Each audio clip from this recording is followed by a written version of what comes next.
तारीख 5 मार्च साल 2001 अमेरिका के कैलिफोर्निया के स्थित सैंटाना हाई स्कूल में गोलीबारी हुई। बंदूकधारी 15 वर्षीय चार्ल्स एंड्रयू विलियम्स ने की, जिसमें 2 छात्रों की मौत हो गई और 13 और घायल हो गए। विलियम्स को तब पुलिस अधिकारियों ने पकड़ लिया और दोषी ठहराया। वह वर्तमान में आजीवन कारावास की सजा काट रहा है। तो क्या है ये पूरी कहानी और कौन था वो बंदूकधारी कातिल? मैं आपको बताऊंगा।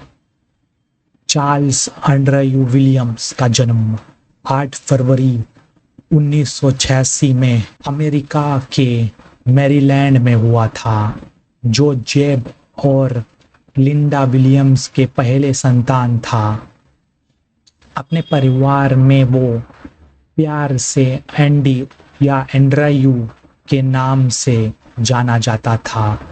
उसका एक सौतेला भाई माइकल था। 1980 में उसके माता पिता का तलाक हो गया, जिसके कारण उसके पिता को उसकी कस्टडी मिली और उसकी माँ से उनका संपर्क बहुत कम हो गया। जेफ और एंडी पतझड़ के मौसम में कैलिफोर्निया चले गए। सैंटाना हाई स्कूल में पढ़ते समय एंडी विलियम्स को उसके छोटे कद के कारण साथी छात्रों द्वारा चिढ़ाया और धमकाया जाता था। एंडी विलियम्स ने फिर स्केटबोर्डर्स बच्चों के साथ समय बिताना शुरू कर दिया। एंडी विलियम्स को इस स्केटबोर्डर्स बच्चों के समूह में स्वीकार किया गया, पर ये बच्चे थे बहुत बदमाश और शैतानी। हालांकि कभी कभी ये लोग भी उसे चिढ़ाते और धमकाते थे। एंडी विलियम्स के पिताजी जेफ ने कहा कि एक बड़े उम्र के आदमी ने सेक्स के बदले में स्केटबोर्डर्स लड़कों को शराब और ड्रग्स खरीदे, और एंडी ने अपनी गिरफ्तारी के काफी समय बाद तक इस दुर्व्यवहार का जिक्र नहीं किया। इस चीज का असर एंडी के मानसिकता पे हुआ। 2011 में उस बड़े उम्र के आदमी क्रिस रेनॉल्ड्स को किशोर लड़कों से छेड़छाड़, सेक्स और दुर्व्यवहार करने के लिए 40 साल की जेल की सजा सुनाई गई थी। अभी हमें कातिल एंडी विलियम्स का बैकग्राउंड पता चल गया। अभी चलते हैं हम मेन घटना की ओर। एंडी विलियम्स रोज स्कूल के लड़कों द्वारा चिढ़ाए जाने से तंग हो गया था। एंडी रोज स्कूल के लड़कों द्वारा चिढ़ाए जाने से तंग हो गया था। एक दिन उसका दिमाग ज्यादा ही बेचैनी और गुस्से से भर गया। 5 मार्च 2001 को सुबह 9:20 बजे 15 वर्षीय एंडी विलियम्स ने अपने पिता की तिजोरी में रखी रिवॉल्वर ली।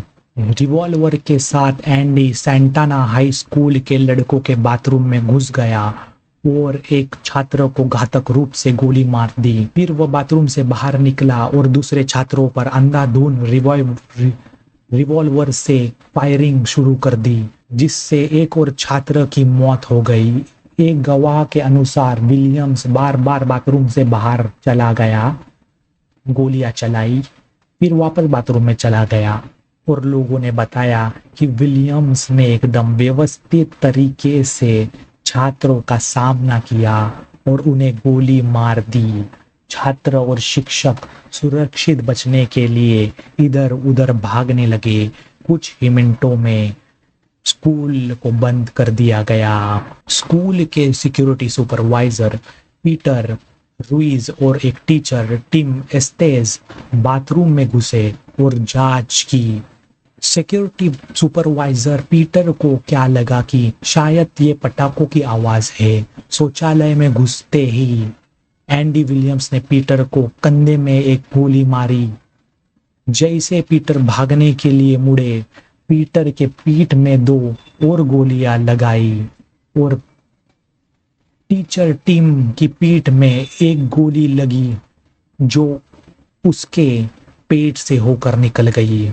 पुलिस अधिकारियों को गोलीबारी के बारे में पता चला, लेकिन वे स्कूल के अलग अलग छोर पर थे। उनमें से एक ने बाथरूम के पास जाकर बैकअप के लिए कॉल किया, पर अधिकारी तुरंत पहुंचे। कई लोगों ने इमारत से भागते हुए छात्रों को झुंड में देखा, जो अंदर घुसने की कोशिश कर रहे थे। पुलिस वाले अंदर घुसने की कोशिश कर रहे थे, जिससे यह मुश्किल हो गया। जवाब देने वाले अधिकारियों ने विलियम्स को बाथरूम में 2 घायल पीड़ितों के साथ पाया। एक अधिकारी ने बताया कि विलियम्स ने रिवॉल्वर को फिर से लोड करने की प्रक्रिया में पाया गया था। रिवॉल्वर का चेंबर खुला हुआ था और वह बंदूक में गोलियां डाल रहा था। विलियम्स ने शान से सरेंडर करते हुए कहा, यह सिर्फ मैं अकेला हूँ। पैरामेडिक्स ने सभी घायलों को एक साथ लाया और उन्हें प्रिंसिपल के कार्यालय के बाहर लाइन में खड़ा किया। उन्हें अस्पताल ले जाने से पहले घायलों पर नजर रखने के लिए उन पर नंबर लिखे। गिरफ्तारी के बाद एंडी ने जांचकर्ताओं को बताया कि वह स्कूल के लोगों द्वारा चिढ़ाने और धमकाने जाने से थक चुका था। किशोर सुधार गृह जाते समय एंडी ने बताया कि उसने ऐसा इसलिए किया क्योंकि उसे दोस्तों ने उसे ऐसा करने के लिए कहा था। 20 जून 2002 को विलियम्स ने मुकदमे से बचने के प्रयास में अपने खिलाफ सभी आरोपों को स्वीकार कर लिया। 15 अगस्त 2001 को कैलिफोर्निया के एक न्यायाधीश ने विलियम्स को एक वयस्क के रूप में आजीवन कारावास की सजा सुनाई। टीवी के एक इंटरव्यू में विलियम्स ने कहा कि शूटिंग से पहले कई महीनों तक वे आत्महत्या करने के बारे में सोच रहा था। उसने अपने 15 साल के जीवन को उथल पुथल से भरा बताया। अपने माता पिता के हाल में हुए तलाक, मैरीलैंड से कैलिफोर्निया से घर शिफ्टिंग और एक दोस्त की मौत का दर्द को याद किया। अपने मानसिक स्थिति के बारे में उसने बताया कि वह सुन्न था दिमाग से। उसने आगे कहा कि उसे नहीं पता था कि लोग मरेंगे, लेकिन वह बहुत शोर मचाना चाहता था। बहुत सारा शोर मचाना चाहता था और पुलिस आ जाएगी। उसने स्वीकार किया कि उसका असली योजना पुलिस द्वारा आत्महत्या कराने की थी। हालांकि उसने आखिर समय में अपना मन बदल लिया, अपनी रिवॉल्वर गिरा दी और आत्मसमर्पण सरेंडर कर दिया। अमेरिका के राष्ट्रपति जॉर्ज डब्ल्यू बुश ने कहा, कायरता की ये एक शर्मनाक घटना है जब अमेरिका के लोग हमारे बच्चों को सही और गलत के बीच अंतर सिखाएंगे और ऐसे मूल्य ज्ञान सिखाएंगे जो हमारे देश में जीवन का सम्मान करते हैं, तो हम बेहतर स्थिति में होंगे। लेकिन उन्होंने कहा, पहले चीजें पहले आती है और हमारी प्रार्थना उन परिवारों के लिए है जिन्होंने आज एक बच्चे को खो दिया है। यही थी पूरी कहानी। वीडियो पसंद आया तो लाइक करना। थैंक्स और बाय।